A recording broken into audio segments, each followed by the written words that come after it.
The Markham Royals are stuck in a rut right now. They've lost 4 of 5, and the Georgetown Raiders added to their problems last Friday night. More on that later in the show. This is the OJ Today. Hey folks, I'm Alex Bastiavansky. On today's show, we'll have a team report on the Whitby Fury. Also, Kyle Locke is one of the OJ's top D-men, and we'll have a feature story on the Aurora standout. That's coming up later on. But first, let's get to those Gong Show gear game highlights and the aforementioned Whitby Fury. We're riding a 4-game win streak as they headed west to face the Burlington Cougars last Friday. With a slim lead over Stouffville for the 8th and final playoff spot in the Northeast, they couldn't afford to let 2 crucial points slip away. Game highlights brought to you, of course, by Gong Show Gear. Gong Show Gear lifestyle hockey apparel, official sponsor of the Ontario Junior Hockey League. The Cougars are trying to stave off Orangeville for 3rd place in the West, but they were never in this one. Already down 1-0 in the first, Scott Curtin hits Zach Fisher on the 2-on-1. Austin Washkaruk left high and dry by his teammates. It's 2-0 Whitby. In the second frame, it gets no better for the Cougs. Ben Morris with the golden chance out front here. He flubs the one-timer, though, and they're still off the score sheet. And then it's Whitby shorthanded. Scott Curtin jumps all over the Burlington miscue and goes one-on-one with Washkaruk. Curtin wins the battle, 3-0 for the Fury. Curtin with 13 on the season now. Whitby was getting some style points on this night, some nice goals. Jeffrey Gauld and Jacob Durham worked the 2-on-1 to perfection. Durham goes roof daddy, and they were making it look easy. The Cougars just couldn't get anything going on the power play. They get a couple of good chances on Daniel Manella, but as he's done all season, the veteran was rock solid for the Fury, and he shuts the door. Burlington would score once in the third to break the shutout, but Whitby were full marks for this victory. They controlled from start to finish and grabbed 2 essential points, and they're a chase for a playoff spot. On to a huge showdown. North York hosting the Junior Canadians in a South Division battle. The Rangers strike first, 16:29 in. New acquisition Chris Sekulic pokes it to Michael Morgan, who deposits 1-0 North York. It stays that way into the second frame. Rangers on the power play. Great puck movement with the man advantage. Ultimately, it goes to Keegan Blasby out front, who knocks it home at 2-0 Rangers. And in the third, they add to their total. And here's Kiriakou, and a great job of rebound control there by Baguetta. Here's Clark. He's got Kiriakou. The wrist shot by Clark. They score! Lou Kiriakou with the tip. 4 minutes later, though, Nicker City turns on the Jets and just outworks Sean Tessier for the beauty goal. This guy has a whole other gear. 3-1 Rangers. Then a crazy play as the puck takes a Twilight Zone-worthy bounce off the glass, nearly past Baguetta, who scrambles back just in time to make the stop. Wow. But North York puts this baby to bed. Morgan and Goschuk work the 2-on-1. Morgan with the beauty finish, second on the day for him, as the Rangers pick up the huge win, 4-1 your final. These two teams are in a seesaw battle for second in the South, and with that win, the Rangers now have a slim 2-point lead over the JRCs. The Orangeville Flyers were brimming with confidence last Saturday, and coming off a tight 3-1 win over powerful Kingston, they were looking to keep the strong play going against St. Mike's, a team they're currently jockeying with for playoff position. In the Southwest, these teams are battling it out for 7th. The Flyers currently with a slight edge, and they draw first blood. 5:17 in. Liam Winslow smacks it past Mark Manolescu. Orangeville lead 1-0, but St. Mike's gets it back. Lucas Breo to Luke Blanco out front, who wrists it home, and they're all knotted up at 1.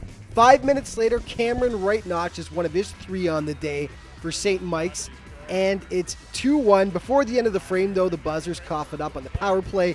Zach Lyons off to the races. He goes roof daddy on Manolescu, and the Flyers even things up again. It's 2-2. The Buzzers come out gunning in the second frame. First, it's Dalton Barnes at the 7:53 mark, and the Double Blue are up 3-2. A minute 43 later, Cameron Wright steals, and there is some mustard on this shot. Beauty. 4-2 for the Buzzers, and then right off the draw, Wright completes the Hattie with a quick wrister that beats Braden Horst. 5-2, just like that. The Flyers fight back, though. Barboza from the point. Looks like Manolescu is screened here, and they pull to within 2. And then Colin Rigney out front gets his stick on it. to deflect the puck home. The Flyers are within one, down 5-4. In the third, though, this is just ugly. Shades of the World Juniors back in 2003. Braden Horst plays it off his own D-man right into the open net. One heck of a bank shot. Wrong net, though. 6-4 St. Mike's then, and the Flyers would add one more, but that ends up as the winner. Tough way to lose as the Buzzers gain ground on Orangeville in the Southwest. Okay, big event coming up this weekend, the Southwest Showcase, taking place, all of the games at Scotiabank Pond, or Buckingham Arena as it's also known. Friday has the Junior Canadians in Oakville, Orangeville in North York.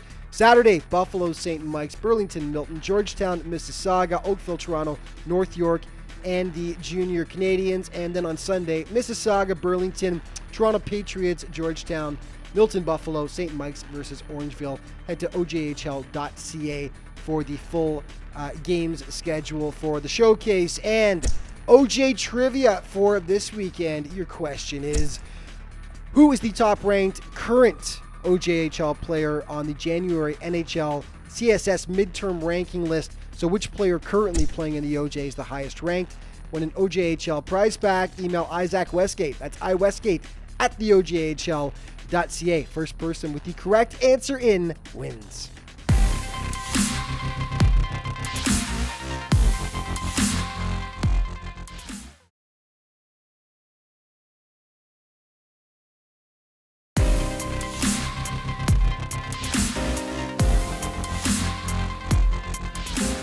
Welcome back. Well, it was definitely an up and down weekend for the Burlington Cougars. The down part was dropping games to both Whitby and North York. The up of what happened on Saturday against Georgetown and what turned out to be one of the Cougars' best performances of the season so far. The Cougars were still stinging from that 4-1 loss to Whitby the night before, and things don't start off well for them. Early on, Josh Dickinson lays out Matt Holmes with a huge check along the boards, and then some beautiful passing by the Raiders. Court to Dickinson to newcomer Ryan Takamatsu. 1-0 for the Raiders. And then Anthony Moda uses Bailey Malala as a decoy on the 2-on-1 and blows it past Austin Washkarak. 2-1 Georgetown.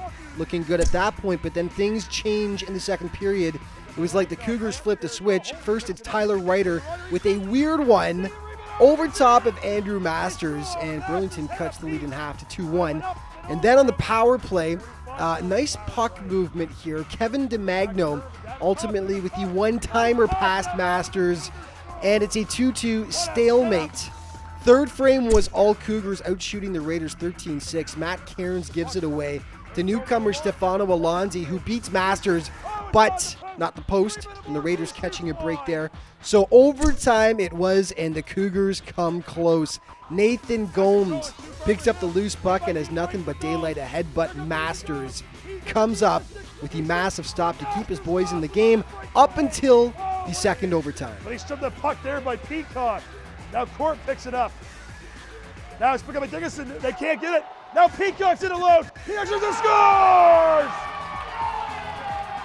Jordan Peacock ends the game and puts it up top. The game winner for the Burlington Cougars with only 21 seconds left in overtime. And what a game it was. A tale of two teams. The Raiders dominated the first half, the Cougars the second, as they pick up two much-needed points in their quest to grab the third overall seed in the Southwest. St. Mike's traveled cross town to take on their rivals, the Patriots. Midway through the first, the Pats with all kinds of pressure. Finally, it's Jeremy Polara banging it home to make it 1-0 for the Whites. It stayed that way into the second frame. Here is Cole Purbu. He's in, he shoots, he scores! And Cole Purbu with a bullet. And the Pats take a 2-0 lead. So 2-0 Pats, but then the double blue hit back. AJ Durazio off the nice feed from Noah Jordan, and the Buzzers cut the lead to 2-1. But the Pats get it right back. Daniel Barnes out to Rudy Ying out front. St. Mike's caught puck watching. The Pats have a 2-goal cushion. Third period, though, St. Mike's was relentless. First, it's Cameron Searles on the power play. Sean O'Reilly can't smother it, and Searles jumps on it 3-2. 24 seconds later, Buzzers with an empty net, and Searles again with the sweet hands. He knots it up at 3 apiece. So it was off to overtime. And he can beat a goalie from anywhere. Harris off the back of the net, he shoots! Empty net, they score! Jeremy Pallara in overtime! Great call, guys. 4-3 Patriots in overtime. They're on the outside looking in for that 8th and final playoff spot in the Southwest, but show they're definitely going to push to the very end. Well, with Aurora surging in the North Division, the Markham Royals couldn't have picked a worse time to go into a mini slide. 4 straight losses helped the Tigers get back into the hunt for top spot in the division, and Markham continued its slide against the Raiders last Friday. The Royals, until recently, had an 8-point bulge on Aurora for first in the North. How quickly things change. First period, Matthew Tom from the point with a howitzer that beats the screened Marcus Samayo. 1-0 Georgetown. Second period, the Rangers expand their lead. Zach Dybowski feeds Anthony Moda. Nice shot short side to beat Samayo, and it's 2-0 for the visitors. And then on the power play, Brendan Jacombe deflects home the point shot from Dybowski. 3-0 Raiders. The Royals get one back, though. Royals out to center, 3-on-1. Joy Dunlop in front, just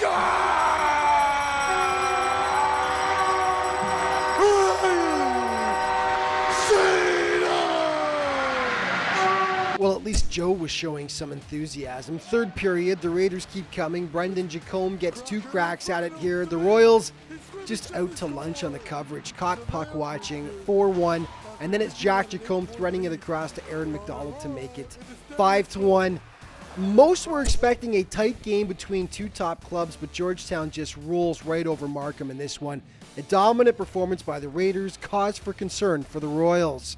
Okay, OJ commitments from this past week, and there were a couple to tell you about. Austin Washkarak of Burlington commits to SUNY Canton for 2016-17, and Brendan Locke of Coburg committing to Cornell, the Big Red, for the same season. Congrats to both players on their commitments. Our alumni update, lots to tell you about. Jamie Phillips named WCHA Defensive Player of the Week. Justin Danforth, Atlantic Hockey Player of the Week.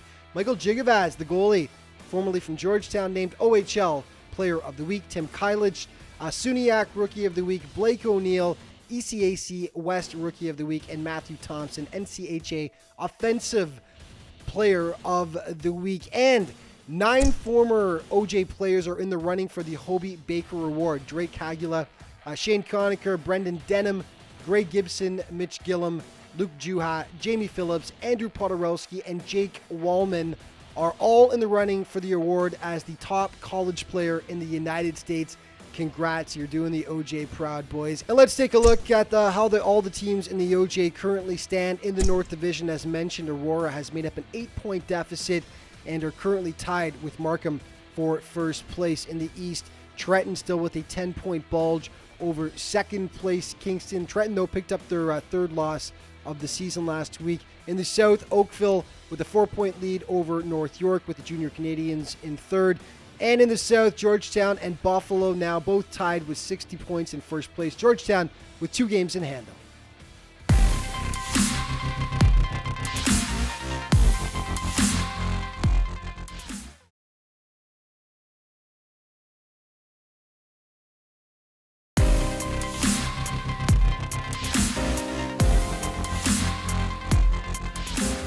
Welcome back. Well, to say that Aurora D-man Kyle Locke is intense would be a bit of an understatement. When your own teammates are scared to go up against you in practice, you know, this is a player that just doesn't have an off switch. But the Tigers wouldn't trade his ferocity for anything, as we find out more about in this week's Player Profile.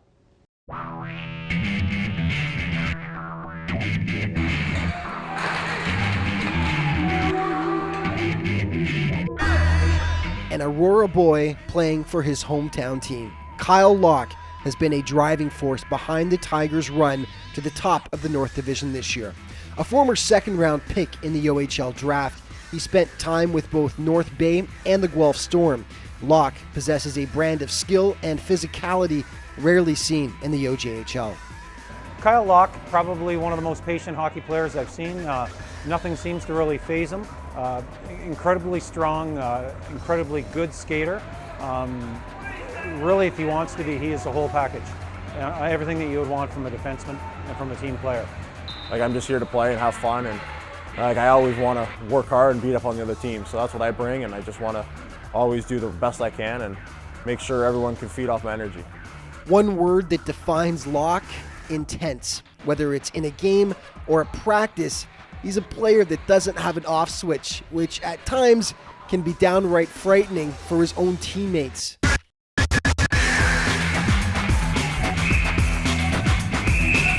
He's the scariest guy I've ever been around. He's strong as hell, so.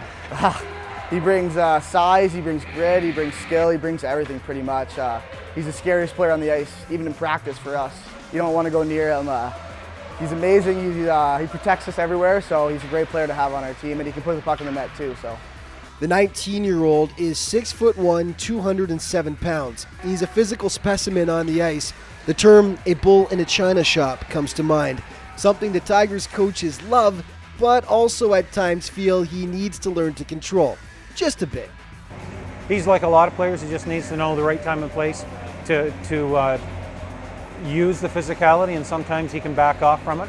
He's a very emotional person too, and he likes to be vocal, and then sometimes he's got to really be able to pull himself back from that, and that's an ongoing work in progress for him. But he's huge talent for sure. It's just definitely part of my game. I like to make my presence known. If someone comes in the corner, I'm going to let them, hey, like, no, this is my corner, and kind of thing. So, yeah, it's definitely part of my game. I am a bigger guy. I'm not trying to be cocky or anything, but it's who I am, and hopefully I can just put some fear into other players' eyes so they don't really feel as comfortable as they would be against other players. While he does intimidate on the ice, Locke has also been racking up the points this season. He's one of the OJHL's top-scoring D-men with 27 points in 40 games. In minor midget, I was first in the league for D for points, but in the OHL, I wasn't really the point getter. That was my role. But as soon as I came back here, this year I've really gotten to know the game and know how to play. And the last year in playoffs, I got 9 points in 8 games, kind of thing. So I really started to hit my stride around playoffs last year, and I carried it through this year. And I just the game slowed down for me here, and I know what to do and where to be, kind of thing. And I have great teammates helping me, like Drake Boros and Gerhardt, my D partners. So it hasn't really been me. It's been more my teammates helping me out. But overall, it's been a good experience so far. Locke is an assistant captain and proudly wears the A on his jersey. His teammates feel it's well-deserved. He's so vocal in the room. He talks, he brings up stories, he gets us going when we're down. It's all about getting the young guys into the game, and they can't be nervous. So he's the one that talks to them, cools them down before the games, and gets them ready. So he's a big help in the room. He's a great guy. He loves to talk. He loves to talk. I'll tell you that for free. But he's a great guy to have. He's a good friend. And having a letter in your jersey is definitely an honor in itself. So playing with these group of guys, I just want to show them what can be done to win games and how you should carry yourself on and off the ice. So Tommy has trusted me with this role, and I want to make sure I impress him and make sure all the guys know, hey, well, let's really win a lot of games and let's go far. Due to his time spent in the OHL, Locke is ineligible to play NCAA Division I hockey. However, he's got his eyes fixed on going to school here in Canada as the next step in his hockey journey. Everyone has their dreams and stuff, but next year I'm looking to go CIS. I know Dunlop, off of a good buddy of mine, off of Markham's committed to University of Ottawa. So I'm also looking to commit somewhere. I don't know where yet. We're talking to a couple schools. UOIT is a great option, but other than that, I'm just looking to develop. I still love the game. I still want to go far in it. So wherever it takes me, maybe in Europe, maybe over here on this side of the pond, but I just want to go with it and see where it takes me. NHL Central Scouting came out with their midterm rankings, and there were 3 current OJ players on that list and a boatload of former players. Current players are Matt Cairns of Georgetown, Jack Jeffers of Orangeville, and Josh Dickinson, also of the Raiders. A boatload of former players, 13 of them now playing in various leagues around North America.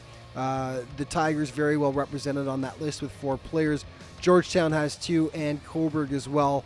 But strong showing by the OJ.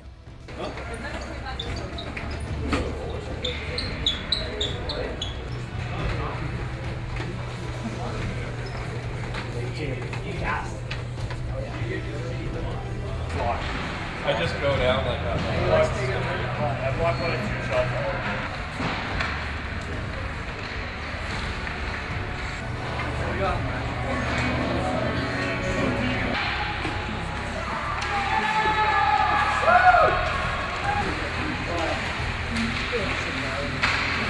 4 points on the line.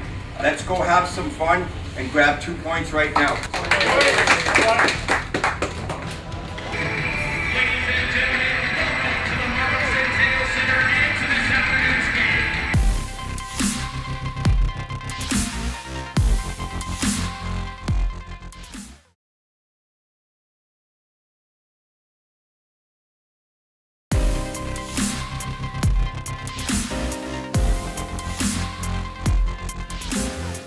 Welcome back. Well, as mentioned, Whitby Fury are in a dogfight for the 8th and final postseason spot in the Northeast. You get the sense, though, that if this squad can just make it into the playoffs, they could do some serious damage with a strong blue line, top-notch goaltending, and elite talent up front. The Fury are a team to keep a close eye on down the stretch. Whitby, this week's team report brought to you by Muscle Milk. Muscle Milk, official sponsor of the OJHL.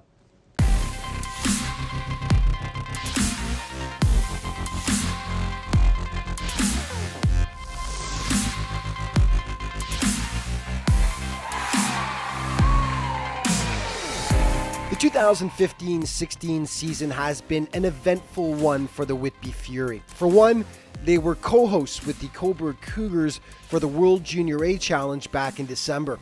A huge honor for the organization.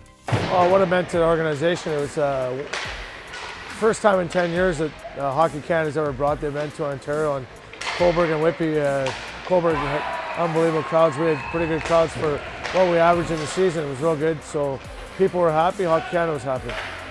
In league play, the Fury sit right around the 500 mark in the standings, but that's more a result of being in the tough East Division, going up against the likes of Trenton, Wellington, Kingston, and Coburg on a frequent basis.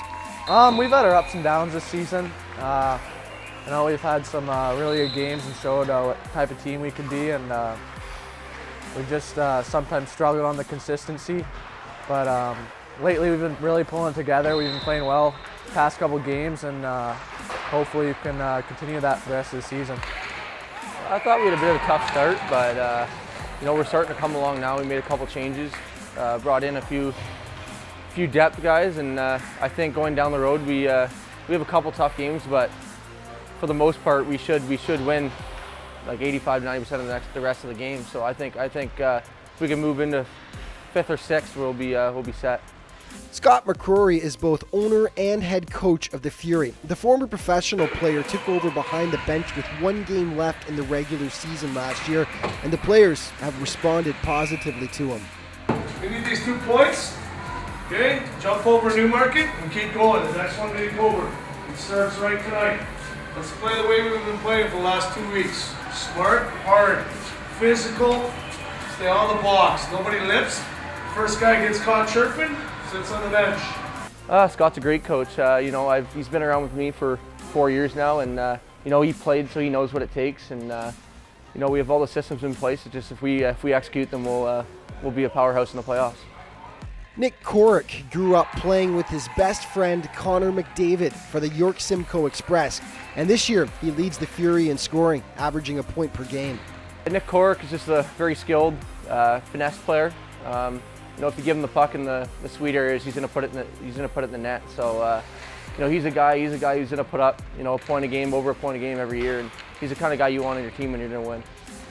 Scotty Curtin's he's a Corey Perry style of hockey player. Dangley doesn't look graceful out there, but every night that score sheet shows that number 18's on it.